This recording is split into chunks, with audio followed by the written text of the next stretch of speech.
மனுஷன் தேவனுடைய ரூபத்திலும் அவர் சாயலிலும் சிருஷ்டிக்கப்பட்டார். In God's class,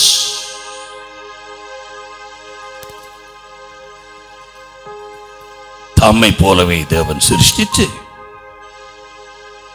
ஆளுகையின் அதிகாரத்தை அவனுக்கு கொடுத்தார். பூமி கர்த்தருடையதே.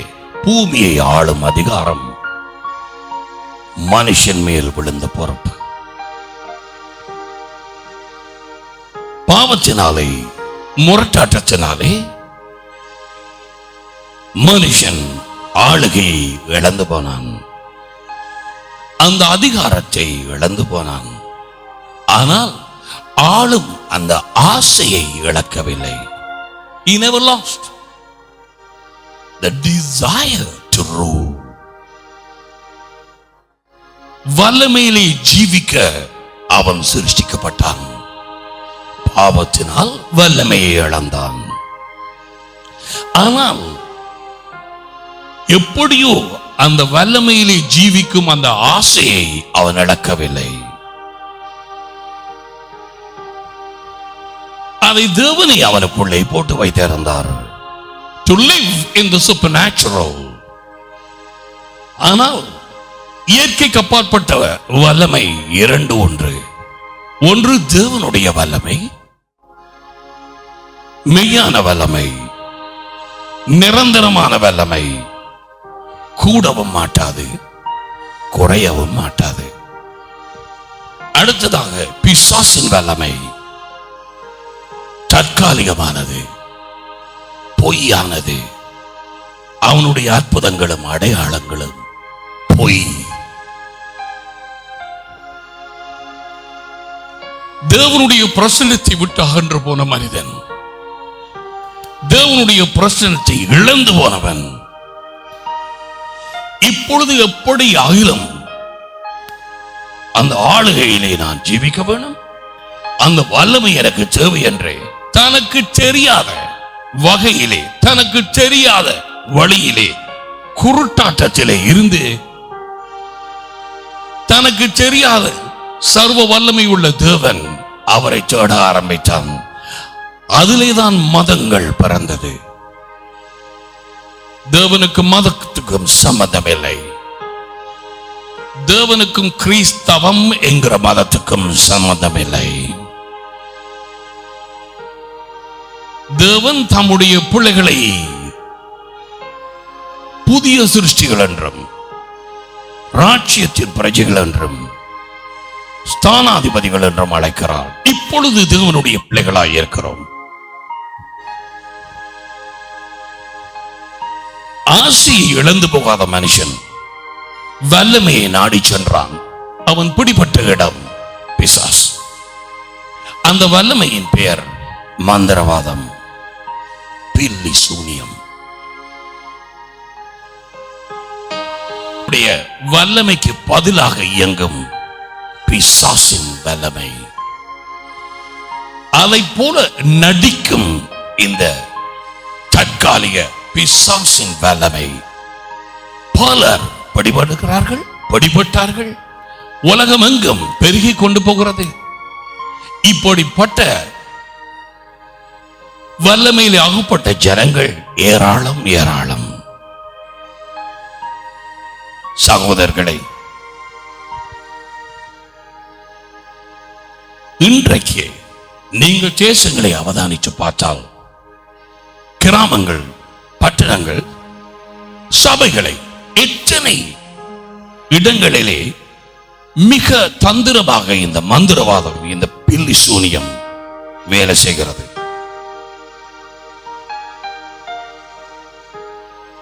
சபைகள் பில்லி சூனிய மந்திரவாதத்திலே பிடிபட்டிருக்கிறது. அதனாலே அந்த சபைகள் பயங்கர சாபத்துக்குள்ளாயிருக்கிறது. நீ கேட்கிறாய், சபை சாபத்துக்குள்ளாய் இருக்கலாமா? நிச்சயம். கலாத்தியர் சபை ஆவியிலே நிறைந்து வரங்களிலே வேலை செய்து ரட்சிப்பை அடைந்து அதன் பிறகு அவர்கள் மெதுவாக தங்கள் மாமிசத்துக்குள்ளாக நுழைந்தார்கள். பழைய மனுஷனுக்குள்ளாய் நுழைந்தார்கள். பழைய மனுஷனின் மாமிசத்திலே, அவன் சுபாவத்திலே மந்திரவாதம் பில்லிசூனியம் அங்கே இருக்கிறது. கலாச்சியர் 5:19 தேவன் வெளிச்சத்தை கொண்டு வருகிறார். எந்த ஒரு புத்தகத்திலும் அவ்வளவு கூடுதலாக சாபத்தை குறித்து பவுல் பேசவில்லை.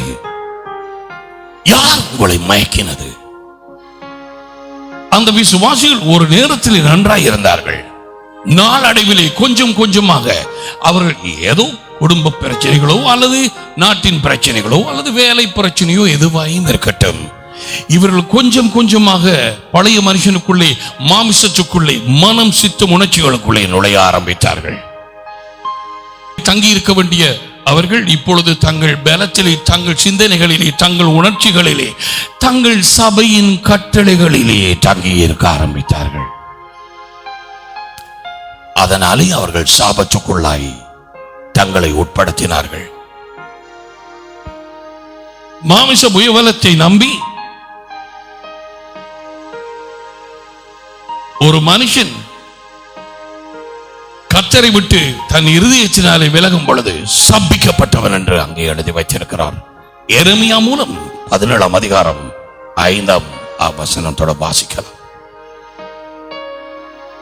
வார்த்தையிலும் தங்கியிருப்பதை விட்டு நாம் மாமிசத்திலே தங்கியிருக்க போய் எங்கள் சிந்தனையிலே, எங்கள் பலத்திலே, எங்கள் படிப்பிலே, எங்கள் வேலையிலே, எங்கள் பணத்திலே, இவைகளிலே நாங்கள் தங்கி இருக்க போனோமானால், அல்லது வெறும் ஒரு ஆராதனையிலே எங்களுக்கு தெரியாமலே எங்களை சாபத்துக்குள்ளாய் போடுவோம். அப்படியாக ஜனங்களை கொண்டு வருகிறது எந்த வல்லமை தெரியுமா? மந்திரவாதம். இது வெளிப்படுத்துதலாக நீ அறிய வேண்டிய காரியம். மந்திரவாதம் தேசத்தில் இருக்கும் ஜனங்களை விற்று போடுகிறது. அது நீங்கள் நாகூமினுடைய புத்தகத்திலே 3ஆம் அதிகாரம் 4ஆம் 5ஆம் வசனங்களிலே வாசிக்கலாம்.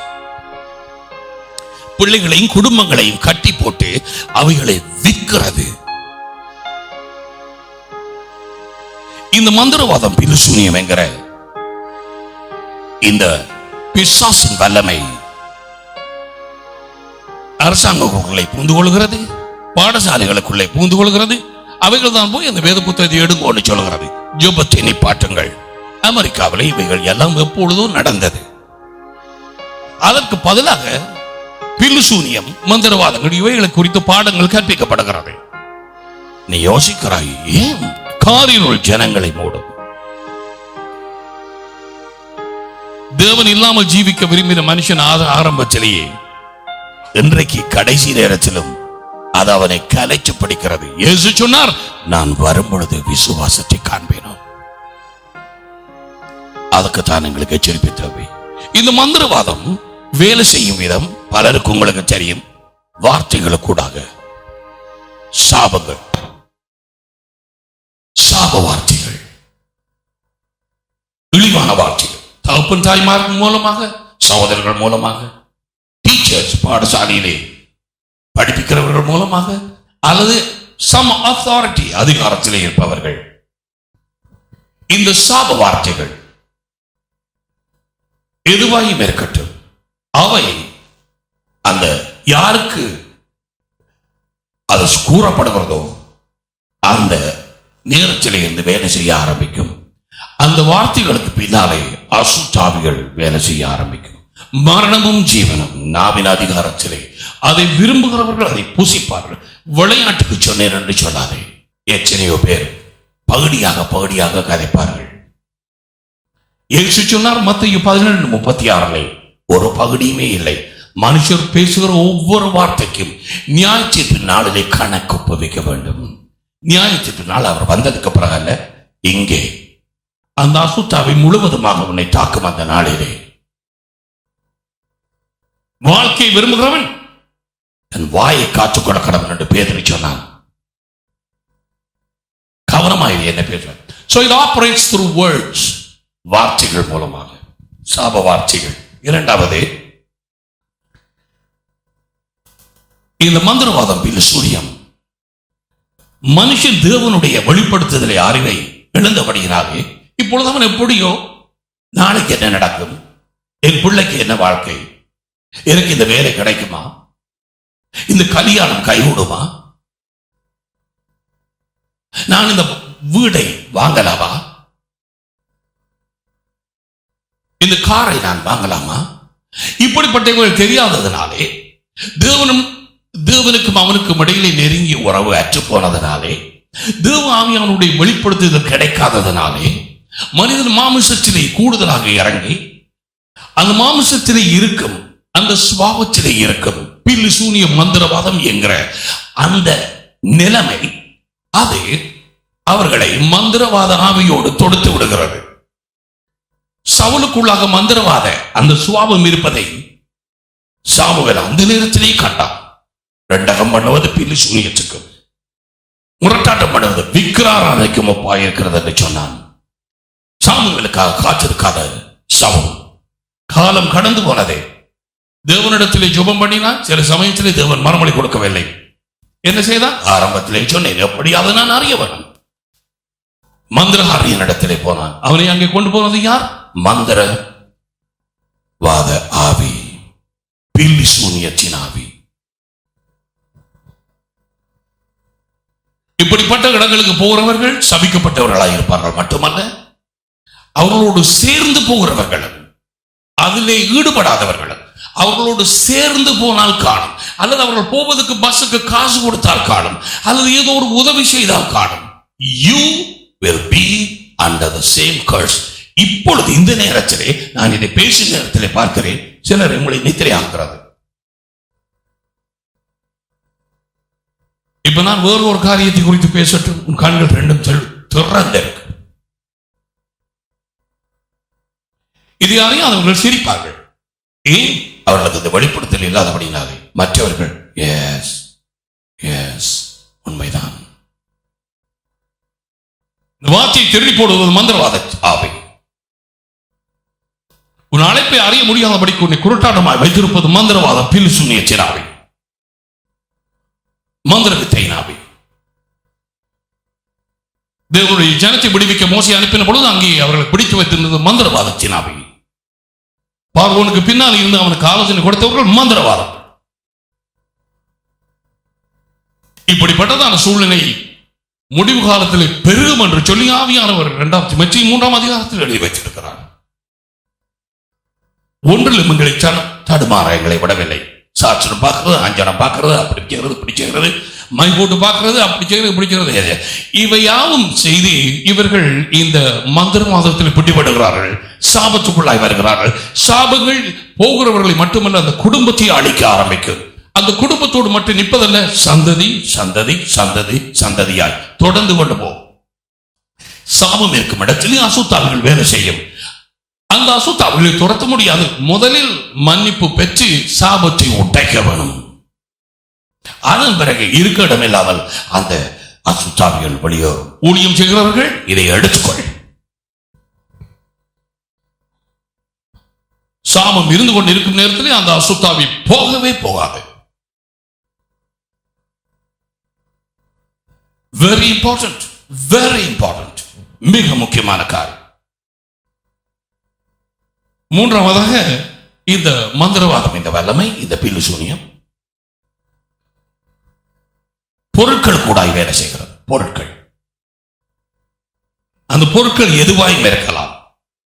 சுரூபங்கள், படங்கள். சிலர் சில பயங்கர விக்கிர கோயில்களுக்கு போய் அவர்கள் கொடுத்த அந்த ஆடைகள், மாம்சத்தினால் கரைப்பட்ட அந்த ஆடைகள், யூதாவினுடைய புத்தகத்திலே கடைசி வசனங்களில் எழுதப்பட்டிருக்கிறது. இதெல்லாம் உண்மை. தோடுகள், மோதிரங்கள், காப்புகள் மந்திரிச்சவைகள் அல்லது பயங்கர விக்கிரங்களை வணங்குகிறவர்களாலே கொடுக்கப்பட்டவைகள்.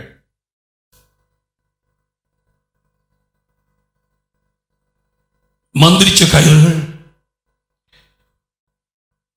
விக்கிரகங்களுக்கும் பிசாசுகளுக்கும் ஒப்புவிக்கப்பட்ட உணவுகள்.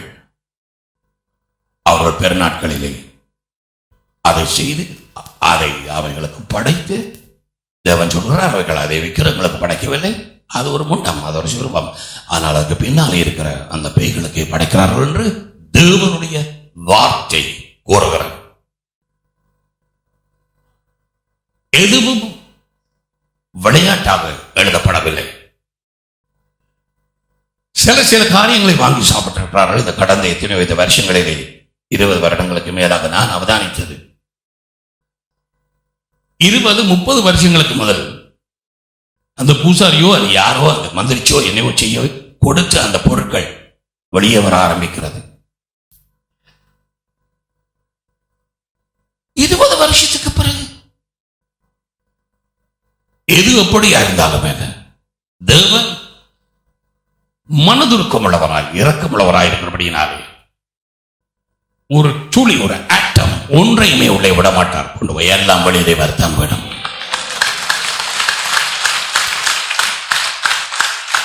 இந்த சரீரம் தேவனை அதை சிருஷ்டித்தார். இது தேவனுக்குரிய ஆலயம், இது தேவனுக்குரிய வீடு. ஆனால் பிசாசும் அதுக்குள்ளே நுழைய அதை வாங்கிட்டு தேடுகிறது. அதான் நான் விட்டு வந்த வீட்டுக்கு நான் திரும்பி போவேன் என்று சொல்லி வந்து பார்த்தது. விடுதலை அடைந்ததுக்கு பிறகு உன் பாட்டிலே உன் ஜீவியத்திலேயே போக முடியாது. நன்றி, ஸ்தோத்திரம், தேங்க்யூ ஜீசஸ். நீ போய் அவருக்கு சாட்சியாக இருக்க வேண்டும். நீ போய் அந்த வெற்றிடத்தை இப்பொழுது வார்த்தையினாலே நிரப்ப வேணும். நீ அவருக்கு நன்றியாக அவருக்கென்று நீ ஜீவிக்க வேணும். சன்னியாசியா இருக்கும்படிக்கு தேவன் அழைக்கவில்லை. ஒரு உடுப்பொண்டு போட்டு போய் மலையில உட்கார்ந்தது ஒரு குகைக்குள்ளே ஒளியும்படிக்கு உன்னை அழைக்கவில்லை. புறப்பட்டு போ. இதோ அறுவடை மீதி வேலையாட்களும் சொற்பம். மந்திரவாதம் இந்த பொருட்கள் கூட வேலை செய்கிறது. ட்ரக்ஸ், மருந்துகள், drugs, cocaine and I don't know, ganja, all these things. And of course, music, இசைகள், எத்தனையோ இசைகள் பிசாசினாலே தந்திரமாக உலகத்துக்குள்ளே வந்திருக்கிறது. ஆனால் உலகத்தார் அதில் பிடிபட்டு பைத்தியமாகிறார்கள் உண்மைதான், கொலைகாரராமாகிறார்கள் உண்மைதான். அண்மையில் நாங்கள் கேள்விப்பட்டோம், சில அண்மையில் அல்ல சில வருடங்களுக்கு முன்பு ஒரு சபையில் இருந்த அந்த சகோதரன் எப்படியாக தன் தாயையும் தகப்பனை கொண்டு போட்டான் என்று. தகப்பன் ஒரு பிரிகேடியர். பொழையான இசை கேட்கும் பொழுது அந்த ஆவிகள் அதுக்குள்ளாக வந்து உள்ளே போ. சாத்தானுக்கு அந்த இசை வாசிக்கும் அந்த அந்த வரம் ஏற்கனவே கொடுக்கப்பட்டது. இசைக்கியல் 28 வாசிச்சுப்பார். அதான் இந்த மியூசிக் பிளே பண்றாங்க, இந்த வர்ஷிப் எடுக்கிறாங்க, எதுவும் செய்யறாங்க. they got to be very sharp. முதல்ல வர்ஷிப்ல தான் கைய வைக்கணும். யார் இது படி நடத்துறாள்? பூமியை ஆளும் அதிகாரமும் அதிபதியாகவும் அவன் ஏற்கனவே ஆதாம் சிருஷ்டிக்கப்பட முதல் ஏதேன் தோட்டத்தில் உலாவினவன் அவன். பிசாசாக அல்ல, லூசிபர் என்று சொன்னால் ஒளி கொடுக்கிறவன், விடிய காலத்தின் மகன். அதனாலே தான் பொறாமை எரிச்சலினாலே இப்பொழுது சபை அந்த இடத்தை எடுத்து நாம் தேவகுமாரன் இயேசுவோடு சேர்ந்து இந்த பூமியை ஆளுவதற்கு தேவனங்களை ஆயத்தப்படுத்துகிறதுனாலே அவன் தொடர்ந்து எங்களை மட்டுமல்ல தேவனையும் எதிர்த்துக் கொண்டிருக்கிறான். ஆனால் அவன் படுதோல்வி, அவன் தோற்கடிக்கப்பட்டவன்.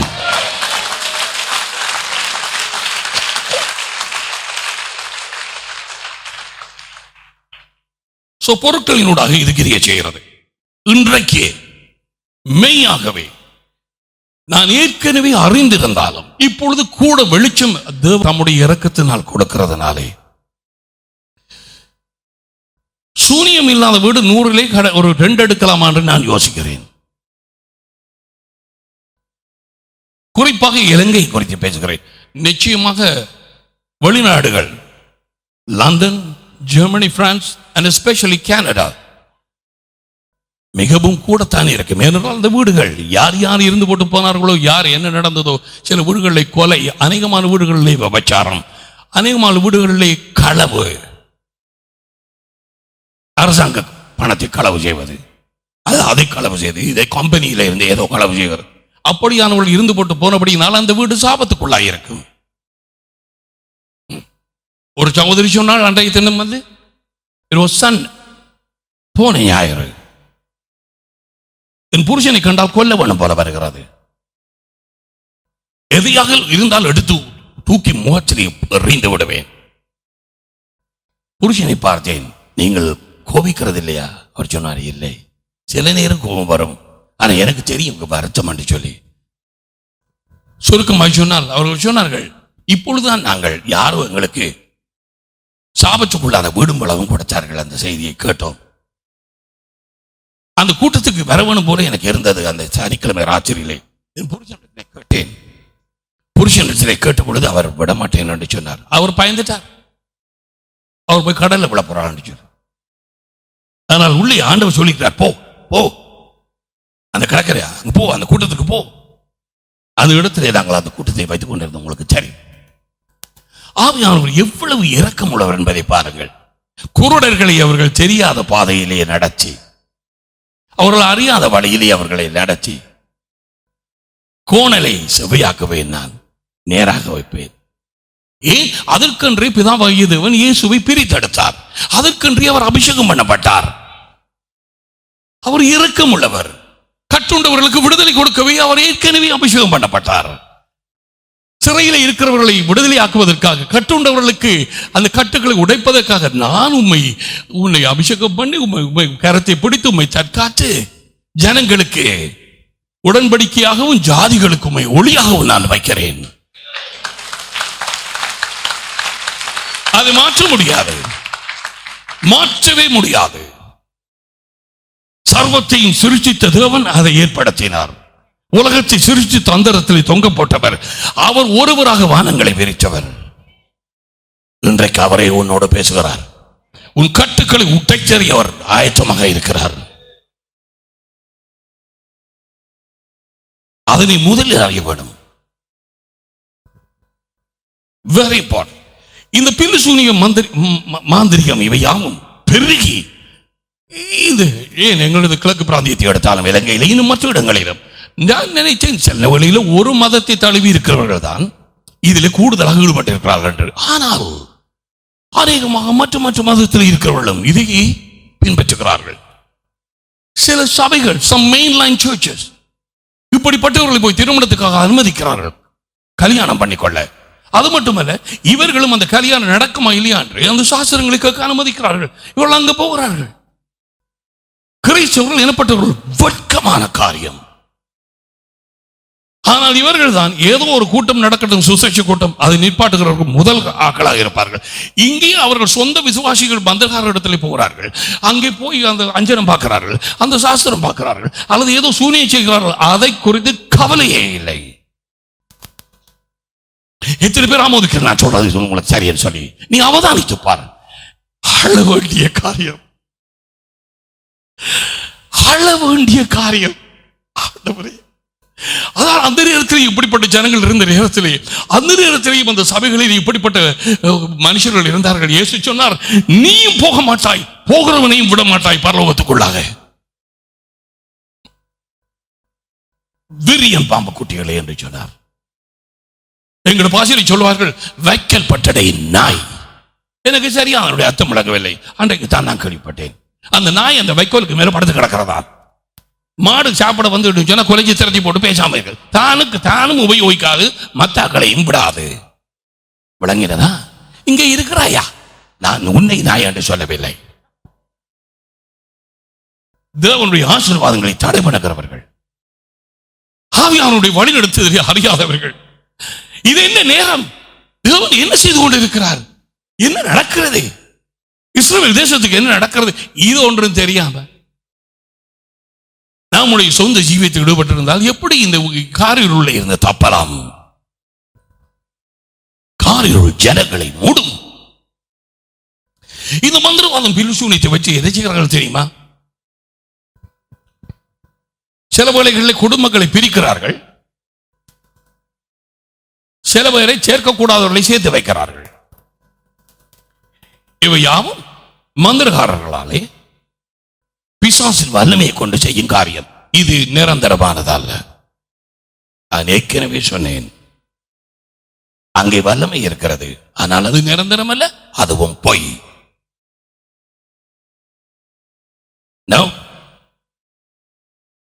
ஒரு வாலிப சகோதரன் சகோதரி இவர் யோசிக்கிறார், இப்ப அவதான் எனக்கு தேவை, அவள் பார்க்கிறாளே இல்லை.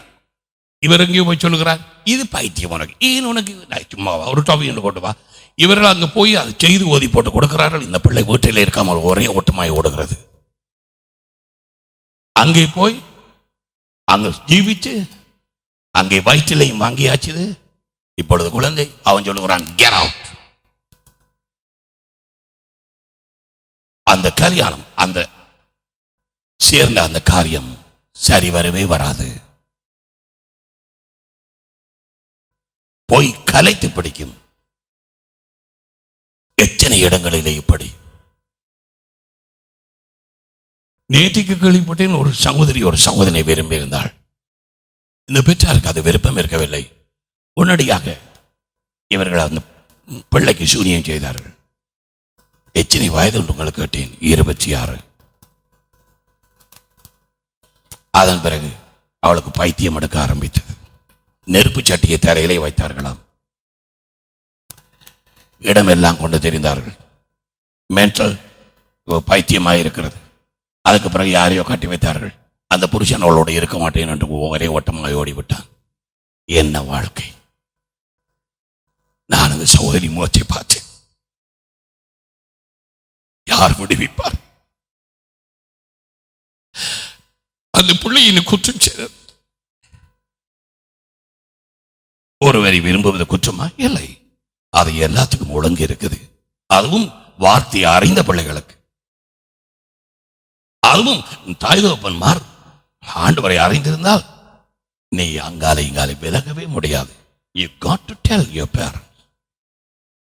முதலில் உன்னுடைய அழைப்பு, முதலில் உன்னுடைய இச்சை அல்ல. அம்னன் தாமாரை விரும்பியது திருமணம் முடிக்க அல்ல, அவளுடைய சரீரத்தை விரும்பினான். அவளோடு உடல் உறவு பண்ணுவதையே விரும்பினான். அது முடிந்ததும் துரத்தினார், வெளியாலே போ. அவள் சொன்னால் முந்தின பாவத்தை விட இது மோசமாக இருக்க போது ஏன் கலைக்கிறாய்? Get out! அழுது கொண்டு போனாள் வெளியிலே. அந்த இச்சையினாவை தன் வேலையை நடத்தி முடித்தது. இப்பொழுது யாருக்கு தேவை? Get lost, Tamar. Get out. ஆனால் அந்த மந்திரவாதம் வேலை செய்யும் அந்த நேரத்திலே மோகம், அந்த மயக்கமாகத்தான் இருக்கு. சொன்னாலும் கேட்க மாட்டார். ஒளிந்து போய் சந்திப்பார். ஒளிந்து கொண்டு போவார்கள். இரவிலே மெதுவாக நிச்சரை கொள்ள ஒரு நேரத்தில் மற்றாக்களுக்கு படாமல் கடந்து கொண்டு போவார்கள். இந்த பிள்ளை இப்படி செய்யுமா? நினைக்கவே முடியாது. கொண்டு போறது அந்த ஆவி, பில்லு, சூனியம், மந்திரவாதம்.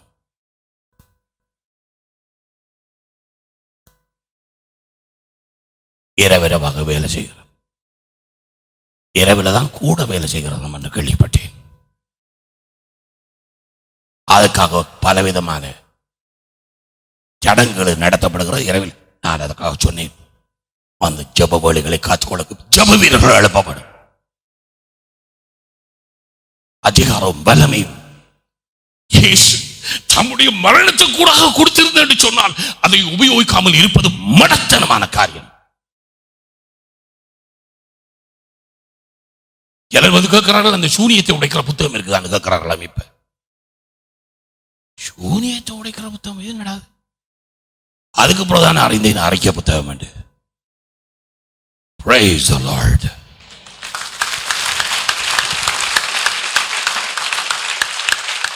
எல்லாரும் புத்தகம் அடிக்கலாம் பிரதர், எல்லாரும் அடிக்கலாம், எல்லாரும் காப்பி பண்ணலாம். ஆண்டவர் தம்முடைய முத்திரையை இடத்திலே வைத்தார் என்று சொன்னால் அங்கே வித்தியாசமான ஒரு வழியிலே வழிநடத்துவார்.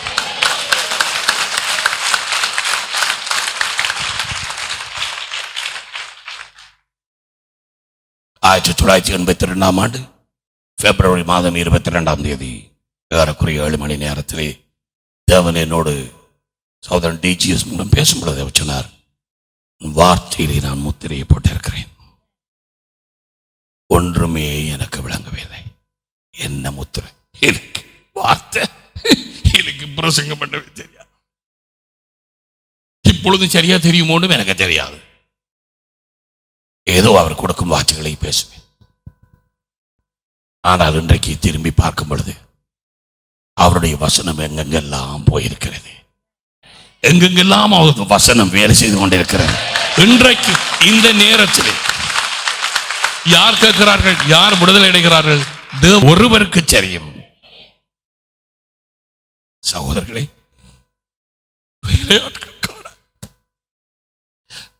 வேலையாட்களுக்கான வார்த்தையை சொல்லிக் கொடுக்க வேலையாட்களுக்கான போன் கால்ஸ் வருது. யாரையாவது அனுப்புங்க, சென்ட் சம்பாடி, யாரையாவது எங்களுக்கு அனுப்புங்க. அவளுக்கு கிடைத்த அந்த தரிசனத்தை போல யாரை அனுப்புவோம்? யார் எங்களுக்காக போவார்கள்? யார் போய் அவர்களுக்கு வார்த்தையை கற்றுக் கொடுப்பார்கள்? என்னுடைய சீரியஸ் கேசட் ஒன்று உண்மைதான், ஆனால் கற்றுக் கொடுக்க வேண்டும். There had to be teaching. You teach line upon line.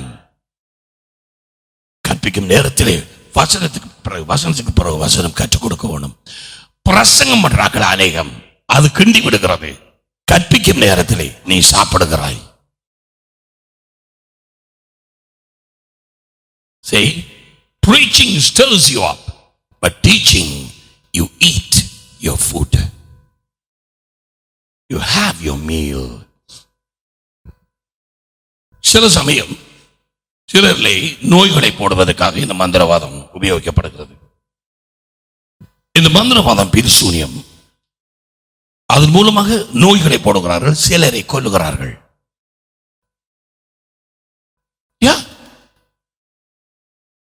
ஆனால் இந்த குடும்பத்தில் அது செய்யப்பட்டதோ அதோடு அது நிற்கிறதில்லை, அது தொடர்ந்து போக ஆரம்பிக்கிறது, மற்றவர்களையும் தொட ஆரம்பிக்கிறது.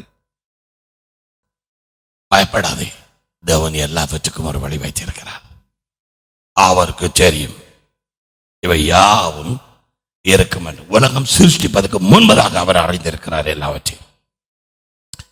சிலருக்கு பைத்தியம் வரும்படி சிலரை ஆவிகளை அனுப்புவார்கள்,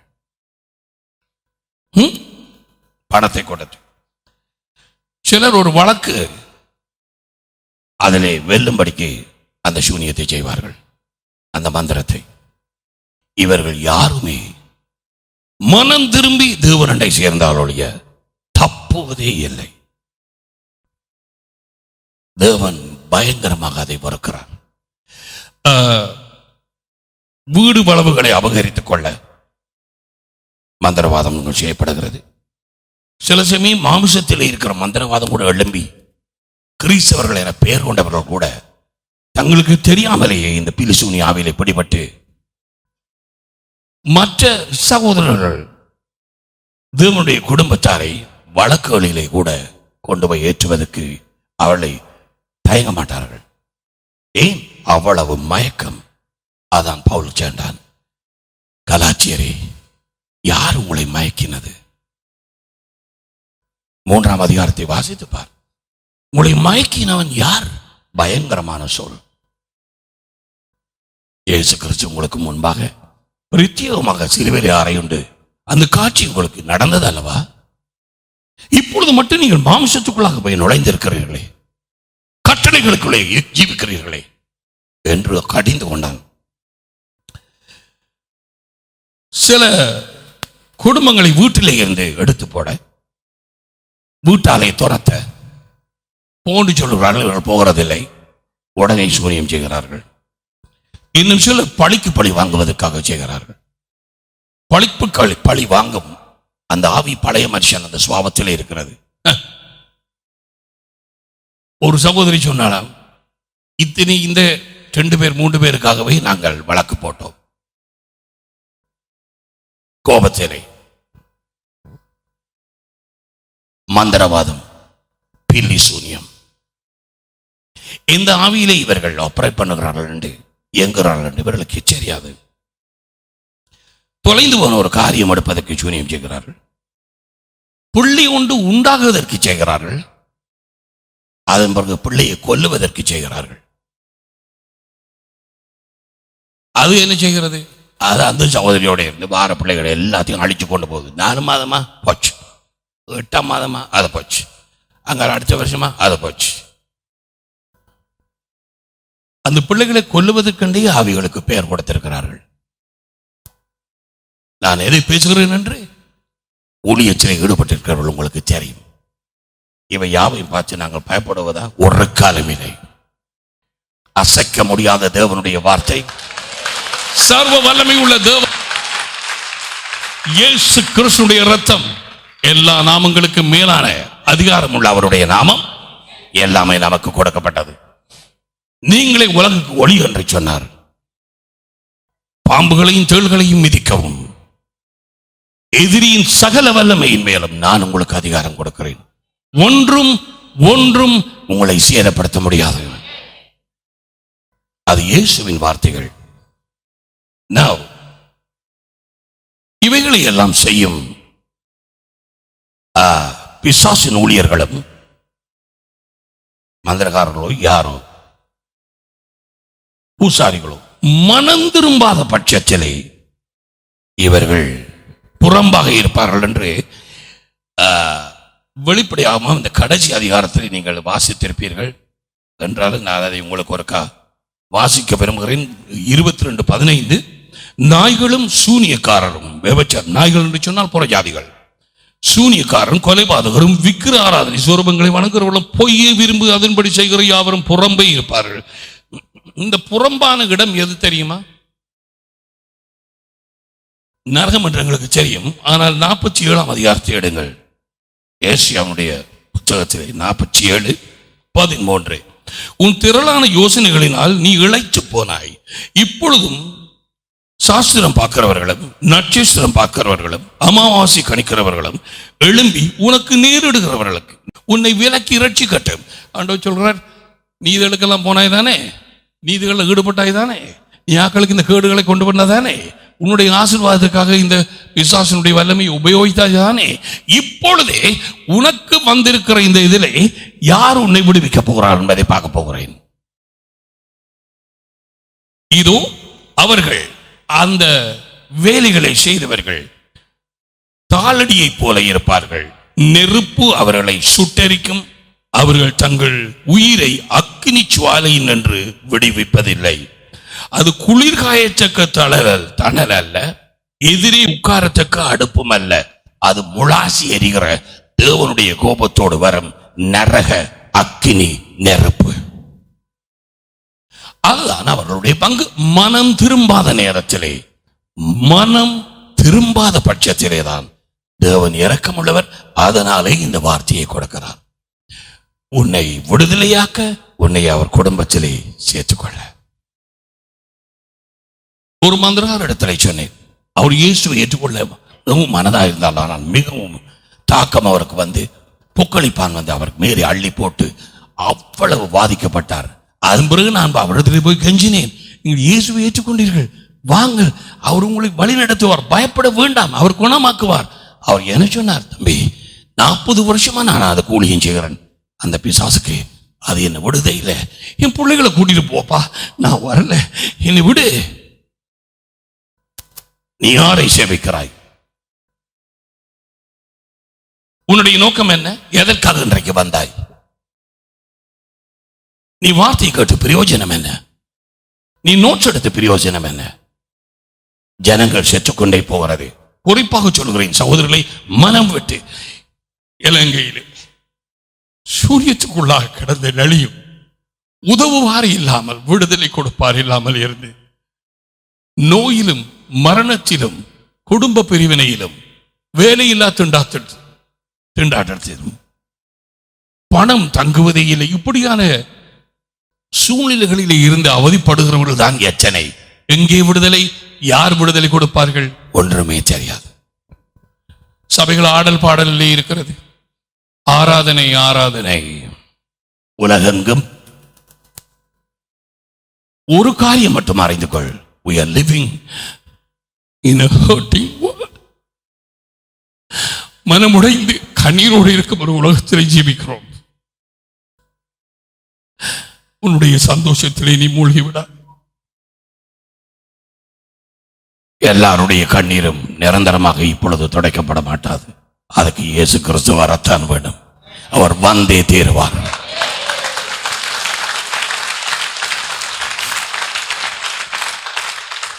சில கண்ணீர் துடைக்கப்பட சில நெருக்கங்கள் இருக்கத்தான் செய்யும். சில சூழ்நிலைகள் இருக்கத்தான் செய்யும். ஆனால் பயப்படாதே, நீ போகும் பாதை சரி. அவருக்காக உன்னை ஒப்புவித்து அவருக்காக பிரகாசம். மரணம் உனக்குள்ளாக வேலை செய்யட்டும், ஜீவன் உனக்கூடாக மற்றவர்களுக்கு வேலை செய்யட்டும். அதுதான் பரலோகத்தின் வழி, அதுதான் ராஜ்யத்தின் ஊழியத்தின் ஒழுங்கு.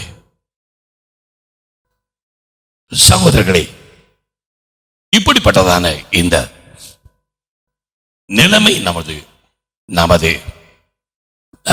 நாட்டிலே மிகவும் துரிதமாக வேலை செய்து கொண்டு போகிறது. இப்படிப்பட்டவர்கள் பெருகுவார்கள் என்றும் 2 தீமோத்தேயு 3ஆம் அதிகாரத்தில் எழுதப்பட்டிருக்கிறது. ஆனால் அவருடைய மதிகேடு வெளிப்படும்.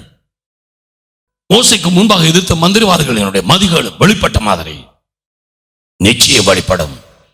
தேவன் எனும் ஒரு செய்தியை எனக்கு இப்பொழுது கொஞ்சம் கொஞ்சமாக கொடுத்து கொண்டிருக்கிறார். தேவனுடைய விரல், the finger of God,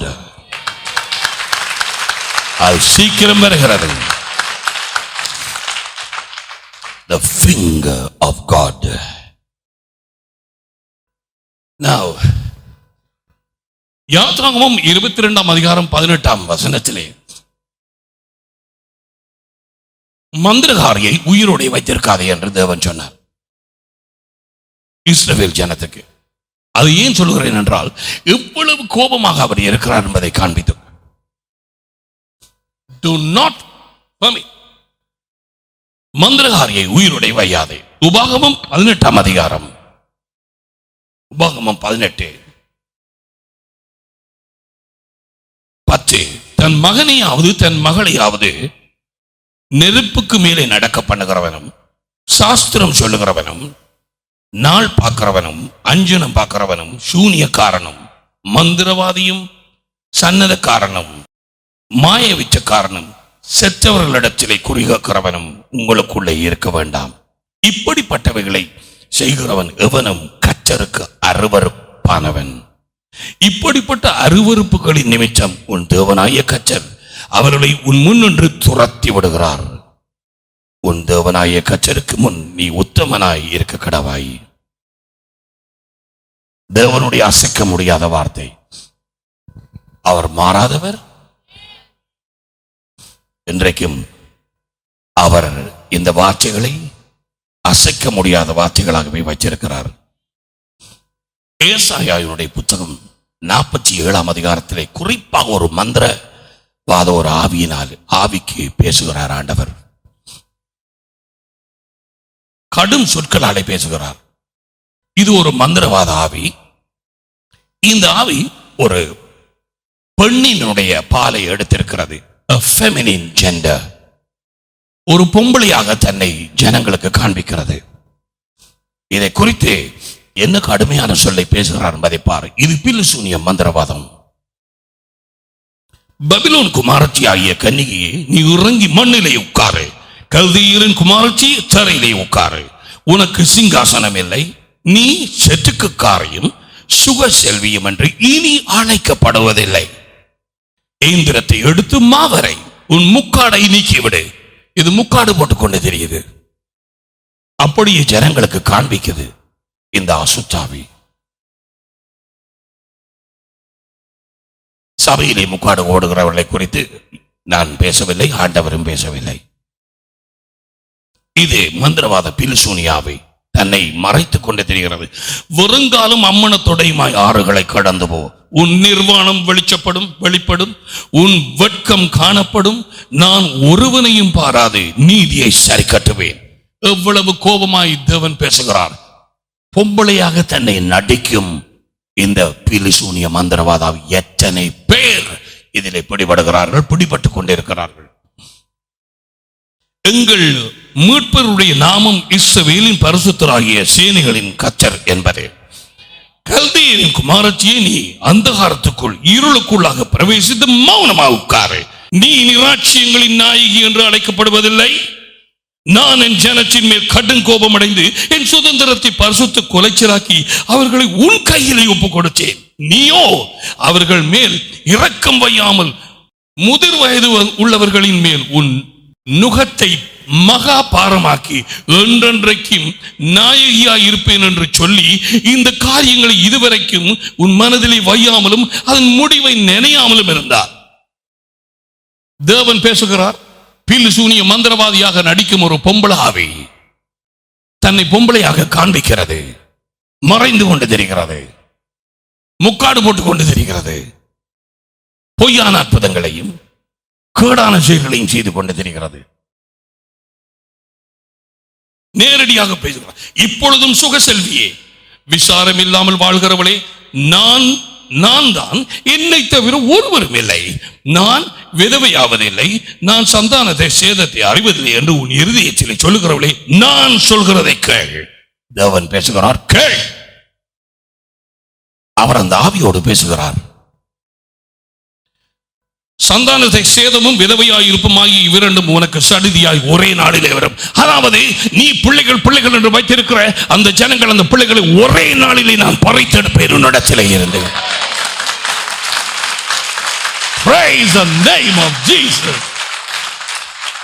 ஒரு நாளிலே நீ பிள்ளைகள் இல்லாத போவாய். நீ ஒரு சமயத்தில், ஒரு நொடிப்பொழுதுக்கு முன்பாக உன்னுடைய பிள்ளைகளாக இருந்தவர்கள் ஒரு நொடிப்பொழுதிலே தேவனுடைய குமாரர்களும் குமாரத்திகளும் எனப்படுவார்கள். Hallelujah. Glory to God. அந்த நிலைமையை நான் கொண்டு வருவேன். உன் திரளான சூனியங்களின் நிமித்தமும், அதை பார்த்தாயா, இன்னமும் அந்த ஆவியோடு தான் பேசுகிறார். உன் திரளான சூனியங்களின் நிமித்தமும் உன் வெகுவான ஸ்தம்பன வித்தைகளின் நிமித்தமும் அவைகள் பூரணமாய் உன்மேல் வரும். உன் துர்மார்க்கத்திலே நீ திட நம்பிக்கையாய் இருந்து என்னை பார்க்கிறவர் ஒருவரும் இல்லை என்கிறாய். உன் ஞானமும் உன் அறிவுமே உன்னை கெடுத்தது. நான் தான், என்னை தவிர ஒருவரும் இல்லை என்று உன் இருதயத்திலே எண்ணினாய். ஆகையால் தீங்கு உன்மேல் வரும். அது எங்கே இருந்து உதித்தது என்று நீ அறியவே மாட்டாய். விக்கினம் உன்மேல் வரும், நீ அதை நிவர்த்தியாக்க மாட்டாய். நீ அறியாதபடிக்கு சடிதியாய் உண்டாகும் பால்கடிப்பு உன்மேல் வரும். நீ உன் சிறு வயது முதல் பிரயாசப்பட்டு பழகி வருகிற உன் ஸ்தம்பித வித்தைகளையும் உன் திரளான சூனியங்களையும் நீ அனுசரித்தினில் அவைகளால் உனக்கு பிரயோஜனம் உண்டு ஒன்று, பலன் உண்டு ஒன்று பார்ப்போம். இப்பொழுது ஜனங்களோடு பேசுகிறார், ஆவியோடு பேசுகிறார். இப்பொழுது பேசுகிறார், நீ உன்னுடைய சின்ன வயதிலிருந்து இந்த ஆவியோடு சேர்ந்து இவைகளை எல்லாத்தையும் செய்து மற்றாக்களுக்கும் செய்து உன்னுடைய காரியங்களுக்கும் செய்து இப்படியாக நீ பழகி கொண்டு வருகிறாய். எங்கே தீங்கு நாளிலே உன்னை யார் விடுவிக்கட்டும்? யார் உன்னை விடுவிக்க போகிறார்கள்? அவர்கள் உன்னை விடுவிப்பார்களா? நீ போன இடங்கள் உன்னை விடுவிக்குமா? ஒரு காலவில்லை. சாத்தானை துரத்த முடியாது. பிசாசை துரைத்தினால் அவனுடைய ராஜ்யம் இரண்டாக பிரிந்து போகும். எப்படி அவன் நிலை நிற்பான்? மத்தேயு 12ஆம் அதிகாரம் வாசித்து பார். கோபத்தை கலைக்க முடியாது, எரிச்சலை கலைக்க முடியாது. சாத்தானுக்கு விரோதமாக எழும்பினால் அவனுடைய ராஜ்யம் எப்படி நிலை நிற்கும்? அவனுக்கு தற்காலிகமான ஒரு ராஜ்யம் உண்டு என்பதை தெளிவாக இயேசுவின் சொற்களால் அறிந்து கொள்கிறோம். அது தற்காலிக ராஜ்யம். கபிரியேல் மரியாளுக்கு கூறின பொழுதே அவரது ராஜ்யத்துக்கு முடிவே இல்லை. இயேசுவின் ராஜ்யத்துக்கு முடிவே இல்லை. His kingdom shall have no end. முடிவே இல்லை. சீக்கிரமாக பகிரங்கமாக இந்த தலைமை காரியாலயம் இஸ்ரவேல் தேசத்திலே ராஜாவின் அந்த பட்டணத்திலே சிட்டி ஆஃப் டேவிட் அங்கே நிலைநாட்டப்பட இருக்கிறது. ஓ மை காட், அது சீக்கிரம் நடக்க இருக்கிறது. ஆயத்தமாகுங்கள் சகோதரர்களே. என்ன ஒரு பிடியும் வைத்திருக்காதே, இதிலே பிடி வச்சிருக்காதே. இப்படி பிடியில இருக்கிறவர்கள், இப்படியாக ஏதாவது இந்த மந்திரவாத சூழ்நிலை பிடியில இருக்கிறவர்கள் ஒருத்தரும் அவர்களை விடுதலையாக்க முடியாது என்பதை நீங்கள் அறிந்திருக்க வேண்டும். அதைத்தான் நாங்கள் 47ஆம் அதிகாரம் 13 தொடக்கம் 15 வரை உள்ள வசனங்களிலே தேவனை கேட்கிறார். உன்னை விடுவிப்பார் ஒருத்தருமே இருக்க முடியாது. நீ போன இடங்கள் விடுவிக்க முடியாது. செய்விகள் சூனியங்கள் செய்கிறவர்கள் அதை விடுவிக்க முடியாது. ஒருவேளை ஒரு சில நாட்களுக்கு அதை தடுத்து வைக்கலாம், அது பிறகு மோசமாக வரும். ஏன்? தீமையை அகற்ற முடியாது. தீமை நன்மையினாலே அகற்றப்பட வேண்டும். தீமையை நன்மையினால் வெல்லுங்கள். கோபத்தை கோபத்தினால் அடக்க முடியாது. மெதுவான மறுமொழி அடக்கும். அதான் அநேகமான நேரத்தில் அடிவன்றது.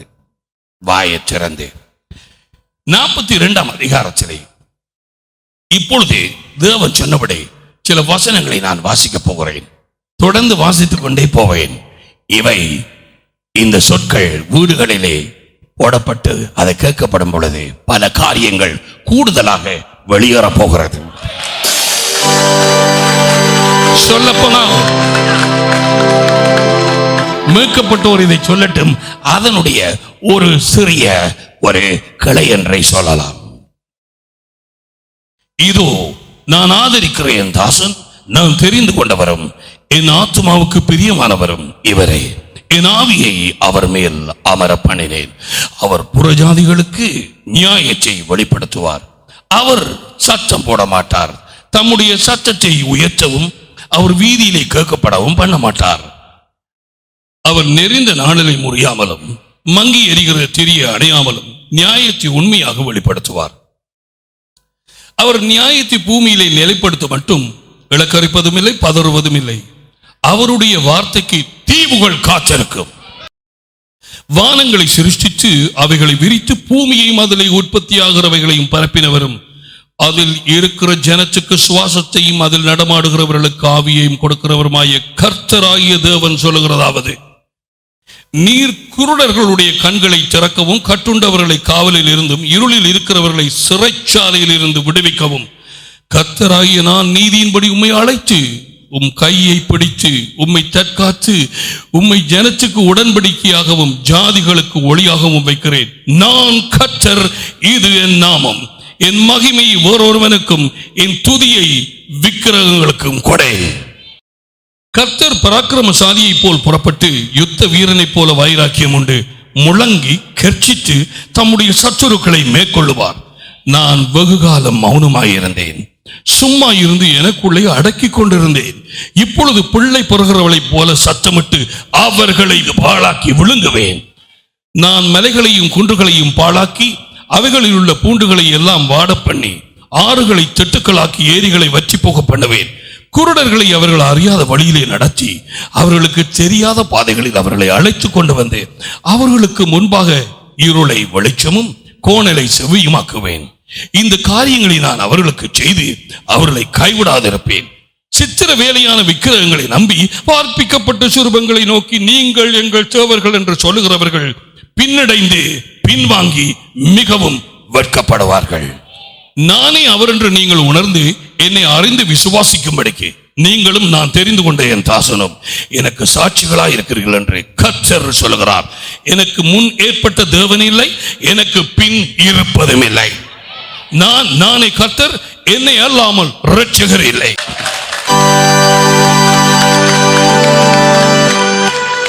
நானே அறிவித்து விடுவித்து விளங்க பண்ணினேன். உங்களில் இப்படி செய்யத்தக்க அந்நிய தேவன் இல்லை, நானே தேவன் என்பதற்கு நீங்களே எனக்கு சாட்சிகள் என்று கர்த்தர் சொல்கிறார். நாள் உண்டாகாததுக்கு முன்னும் நானே இருக்கிறேன். என் கைக்கு தப்புவிக்கிறவன் இல்லை. நான் செய்கிறதை தடுப்பவன் யார்? முந்தினவைகளை நினைக்க வேண்டாம், பூர்வமானவைகளை சிந்திக்கவும் வேண்டாம்.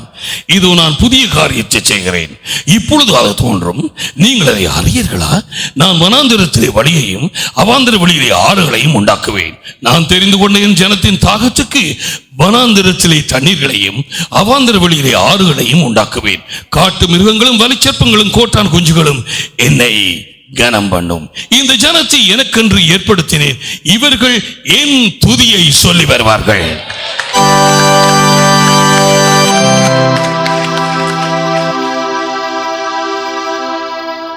நான் முந்தினவரும் நான் பிந்தினவரும் தானே, என்னை தவிர தேவன் இல்லை என்று இஸ்ரவேலின் ராஜாவாகிய கர்த்தரும் சேனைகளின் கர்த்தராகிய அவனுடைய மீட்பரும் சொல்கிறார்.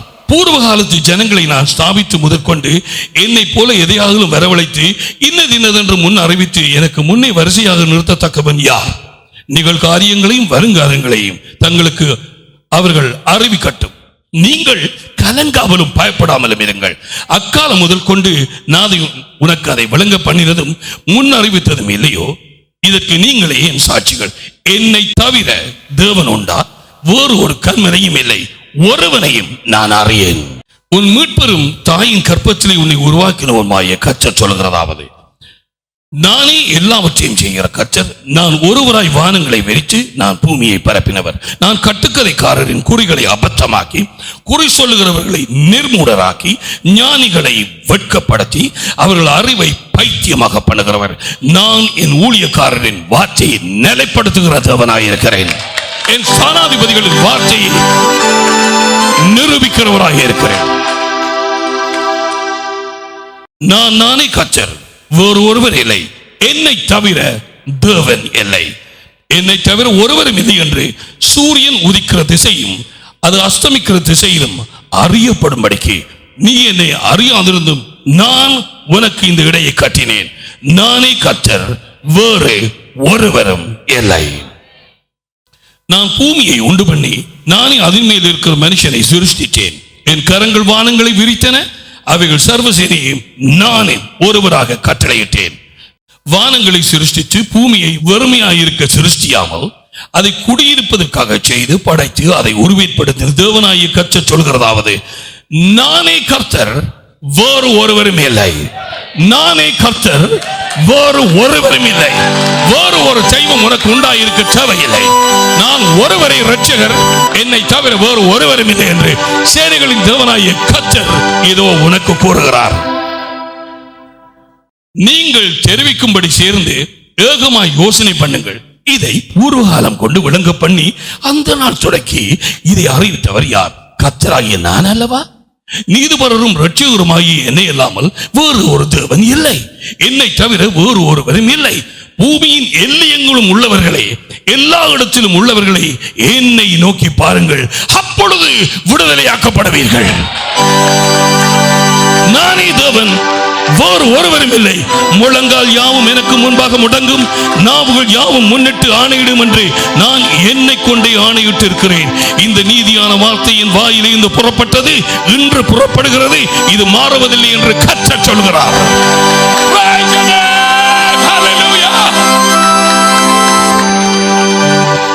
கொலோசியர் 2ஆம் அதிகாரம் 14-15 வாசிக்கிறோம். உலக ஜனம் அனைத்தின் மேலும் மனுஷர்கள் மேல் சட்டபூர்வமாக இருந்த பில்லிசூனிய மந்திரவாதத்தின் ஆவியின் வல்லமை, சகல வல்லமையும் சாத்தானின் வல்லமையும் அவர்கள் அறிந்தோ அறியாமல் விட்டாலோ சட்டபூர்வமாக இயேசு தம்முடைய சிந்தின இரத்தத்தின் மூலம், சிலுவையின் மூலம் அதை முறியடித்தார். அது முழுவதுமான முறியடிப்பு, அது மாறாதது, அது நிச்சயமானது. அந்த வெற்றி நிச்சயமானது, அதை மாற்ற முடியாது. அது முழுவதுமான வெற்றி.